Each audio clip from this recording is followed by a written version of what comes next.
रखा जा रहा है और खास स्तर पर हमारे सहयोगी ने एएसपी से खास बात की है।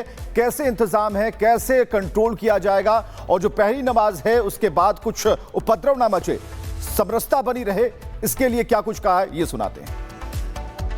आज रमज़ान का पहला जुमा है, हम देख रहे हैं कि सिक्योरिटी आपने टाइट किया, आप खुद मुआयना करना पहुंचे हैं यहाँ पर। क्या व्यवस्था सर आज के लिए, किस तरीके के सिक्योरिटी अरेंजमेंट्स आप लोगों ने यहाँ पर किए हैं? पूर्व की भांति जुमा की नमाज है। इस विवादित स्थल पर सभी बिंदुओं पर सुरक्षा व्यवस्था तैनात की गई है। साथ ही सीसीटीवी के माध्यम से आसपास के स्तर पर नज़र रखी जा रही है और सभी बिंदुओं फोर्स तैनात है, वेरी एक्टिवेट है एवं जो जुमा की नमाज है सकुशल संपन्न कराई जाएगी। कितनी गैदरिंग की उम्मीद है सर? आप लोगों ने कोई रिस्ट्रिक्शंस लगाया है कि इतनी ही गैदरिंग होनी चाहिए, इससे ज़्यादा नहीं? सभी को बताया गया है कि जो आसपास के लोग हैं परंपरागत रूप से नमाज यहाँ अदा करते हैं वही आएंगे। बाहर से लोगों को आने के लिए मना किया गया है। जो परंपरागत रूप से आते रहे हैं वही यहाँ नमाज अदा करने आएंगे, ये बता दिया गया उनको। आईडीज़ वगैरह आप लोग चेक करेंगे उनकी? यहाँ के जो लोग हैं वो स्वयं देखेंगे कि बाहर के लोग नहीं आ पाए और यह भी इनसे बता दिया गया है। और इस वक्त जतिन सीधे हमारे साथ ग्राउंड पर है। जतिन, आपकी एक रिपोर्ट भी हमने देखी, आज रमज़ान के जुम्मे की पहली नमाज है, किस तरह से और माहौल वहाँ पर आप देख रहे हैं और कितने लोग एक बार में नमाज के लिए आ रहे हैं? क्या इसको लेकर भी कोई खास हिदायत, कोई इतने लोग ही अभी एक साथ नमाज अदा करें, कुछ ऐसे गाइडलाइंस, इंस्ट्रक्शंस? बिल्कुल, देखिए 1:40 पर जो नमाज का समय है उस दौरान जो लोग हैं वो पहुंचना शुरू होंगे। तस्वीरें मैं आपको दिखा दूं कि शाही जामा मस्जिद की तस्वीरें हैं, गेट यहां पर खुले हुए हैं। धीरे धीरे करके जो नमाजी है वो नमाज अदा करने के लिए यहां पर पहुंचेंगे, लेकिन जो आसपास के रहने वाले लोग हैं सिर्फ वही लोग यहां पर पहुंचेंगे और उसकी जिम्मेदारी जो मस्जिद कमेटी से जुड़े लोग हैं उनको तय करनी होगी। आउटसाइडर कोई नहीं आएगा, क्योंकि जिस तरीके से एक हफ्ते बाद होली भी है और लगातार अमन कमेटी को लेकर जो बैठक है वो की जा रही है, सुरक्षा के पुख्ता इंतजाम है, तो अमन कमेटी की भी ये जिम्मेदारी है कि आउटसाइडर जो है वो शाही जामा मस्जिद में प्रवेश ना करे। उसको लेकर जो तमाम बातचीत है पुलिस की और अमन कमेटी की वो साफ तौर पर की जा रही है। दूसरी तरफ सुरक्षा का जायजा मैं आपको दिखा दूं कि पीएसी की टीम यहां पर तैनात है, जो संभल एडमिनिस्ट्रेशन से जुड़े लोग यहां पर है, संभल पुलिस के जवान यहां पर लगातार तैनात किए गए हैं और कोई भी कियोस्क जैसी सिचुएशन यहां पर ना हो उसका खास तौर पर ध्यान रखा जा रहा है। और पिछले कुछ दिनों में जिस तरीके के स्टेटमेंट सोशल मीडिया पर है उसको देखते हुए एडमिनिस्ट्रेशन और पुलिस का साफ तौर पर कहना है कि सोशल मीडिया पर खास तौर पर नजर रखी जा रही है कि उस पर किसी भी तरीके का जो भ्रम है वो साफ तौर पर पैदा ना हो। एडिशनल एसपी साहब है सर, सोशल मीडिया सबसे बड़ी चुनौती है प्रशासन के लिए और आपके लिए भी, उसको लेकर किस तरीके की तैयारी आज के लिए भी और होली के दिन के लिए भी? सोशल मीडिया से एक्टिवेट कर दिया गया है, साथ ही सोशल मीडिया वॉलंटियर्स नज़र रख रहे हैं और किसी भी भ्रामक पोस्ट को देखा जा रहा है और जिसने भी भ्रामक पोस्ट डाली जांच करते हुए कठोर विधि कार्रवाई सुनिश्चित की जाएगी। कोई पोस्ट आया सर पिछले 2 दिनों की बात करें, आज जुम्मे की नमाज को लेकर? अभी ऐसा पोस्ट नहीं प्राप्त हुआ है, पूर्व में प्राप्त हुए थे जिसमें कार्रवाई की गई है और आगे भी सतर्क की जा रही है। तो पहले भी इस तरीके की पोस्ट जो है वो किए गए थे, उस पर संभवतः उस समय कार्रवाई भी की गई, लेकिन सबसे बड़ी चुनौती सोशल मीडिया है और यही कारण है कि स्पेशल सेल इस पूरे मामले में बनाया गया है, जो लगातार संभल में से जुड़े जो पोस्ट हैं उस पर खासतौर पर निगरानी जो है वो रखी जा रही है। विजय सीपी सिंह अगर आ गए हैं तो मैं आपको तस्वीरें दिखाऊं, ये शाही जामा मस्जिद है, गेट आपको खुले हुए साफ तौर पर यहाँ पर नजर आ रहे हैं। अब से कुछ देर में जो नमाजी है वो यहाँ पर पहुंचेंगे, लेकिन सबसे बड़ी बात ये कि मस्जिद के आसपास रहने वाले जितने भी लोग हैं सिर्फ वही लोग नमाज अदा कर पाएंगे, उसके अलावा कोई भी आउटसाइडर को परमिशन जो है वो साफ तौर पर नहीं दी गई है और इसकी जिम्मेदारी मस्जिद कमेटी। बिल्कुल जतिन, आप वहां से रिपोर्ट दिखा रहे हैं और आप बता भी रहे हैं कि आउटसाइडर्स को आज इजाजत नहीं है वहां पर नमाज अदा करने की, जो आसपास के लोग हैं उनको इजाजत है। आगे भी आपसे अपडेट लेंगे। फिलहाल इस वक्त एक और बड़ी खबर संभल से आ रही है। संभल में नगर पालिका की जमीन पर अवैध का ये मामला है। नगर पालिका ने जमीन की पैमाइश करवाई है। सरकारी जमीन पर अवैध तरीके से मस्जिद बनाने का ये आरोप है। पैमाइश कराई गई है नगर पालिका की ओर से और जिसमें निकलकर सामने आ रहा है कि नगर पालिका की ये जमीन है, लेकिन फिर मस्जिद कैसे बन गई? कई अहम सवाल हैं जब अब ये जानकारी निकलकर सामने आ रही है। नगर पालिका की जमीन पर अवैध तरीके से मस्जिद बना ली जाती है और नगर पालिका जब इस जमीन की पैमाइश करवाती है तब ये बात निकल करके सामने आती है, लेकिन अब आगे क्या होगा ये अहम है।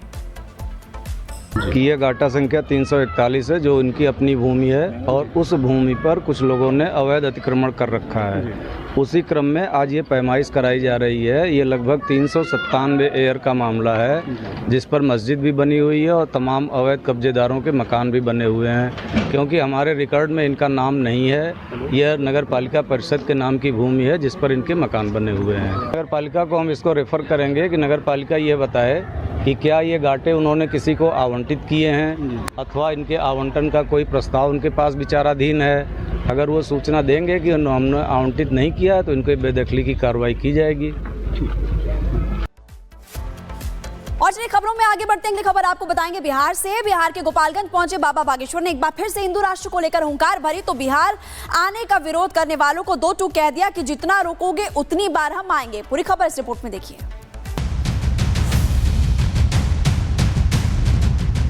बिहार में गरजे बाबा बागेश्वर। जब तक हमारे तन में प्राण है हम हिंदुओं के पक्ष में बोलेंगे, हिंदुओं को एक करके ही छोड़ेंगे। विरोधियों पर साधा निशाना। छेड़ोगे तो हम छोड़ेंगे नहीं। हिंदू राष्ट्र की फिर भरी हुंकार। अब भारत को हम बंटने नहीं देंगे, अब हम हिंदुओं को घटने नहीं देंगे। बाबा बागेश्वर ने बिहार के गोपालगंज से एक बार फिर हिंदुत्व को लेकर हुंकार भरी है और कहा जब तक तन में प्राण है हिंदुओं के पक्ष में बोलेंगे, हिंदुओं को एक करके ही छोड़ेंगे। अब हम भारत को बंटने नहीं देंगे, अब हम हिंदुओं को घटने नहीं देंगे। हमारा उद्देश्य ये है जब तक हमारे तन में प्राण है हम हिंदुओं के पक्ष में बोलेंगे, हिंदुओं को एक करके ही छोड़ेंगे।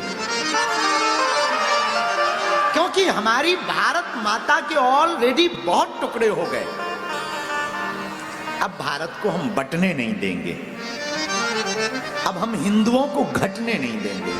बाबा ने इस दौरान लोगों को बताया कि विश्व में कैसे दूसरे धर्मों के देशों की संख्या बढ़ रही है।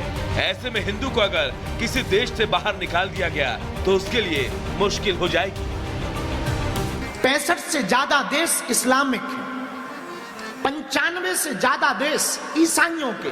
किसी भी देश से मुसलमानों को निकाला जाएगा तो 65 से ज्यादा मुस्लिम देश दोनों बाएं फैलाकर उनका स्वागत करेंगे। किसी भी देश से ईसाइयों को निकाला जाएगा तो 95 से ज्यादा देश ईसाइयों का दोनों बाएं फैला करके उनका स्वागत करेंगे। किसी भी देश से बौद्धों को निकाला जाएगा तो तिब्बत स्वागत करेगा। किसी भी देश से यहूदियों को निकाला जाएगा तो इजराइल स्वागत करेगा। लेकिन भैया 150 करोड़ पूरी दुनिया में हिंदू रहते हैं, अगर इन देशों से हिंदुओं को निकाल दिया जाएगा तो हिंदू कहां जाएगा? सबकी व्यवस्था है, हमारे हिंदुओं भाइयों की व्यवस्था कहां है? मंच से बाबा ने साफ कर दिया कि वो किसी पार्टी के प्रचार के लिए नहीं बल्कि सनातन के लिए, हिंदुओं के लिए आए हैं। बाबा ने दूसरी तरफ उनके बिहार आने का विरोध करने वालों को भी दो टूक जवाब दिया और बोला कि जितना रोकोगे उतना आएंगे, ज्यादा रोकोगे तो मठ बनाकर यही बस जाएंगे। तो जिनको भी हमारे बिहार आने से बुरा लगा हो और जिन्होंने भी जो भी कहा हो, सेम टू यू। हम अभी यहाँ कथा करेंगे, आप हमें ज्यादा रोकोगे हम फिर कथा करेंगे। आप हमें और रोकोगे हम और कथा करेंगे। आप हमें और रोकोगे हम यहीं मठ बनाएंगे और आप हमें फिर रोकोगे हम यहां मकान बनाएंगे। और आप अगर हमें फिर रोकोगे, मरेंगे तो फिर बिहार में जन्म लेंगे। बिहार में बाबा के सत्संग में हजारों लोग जुटे।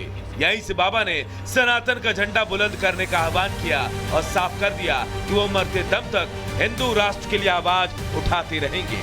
Bureau report, Republic Bharat. चलिए अब देखते हैं बरसाना में योगी रंगोत्सव की धूम।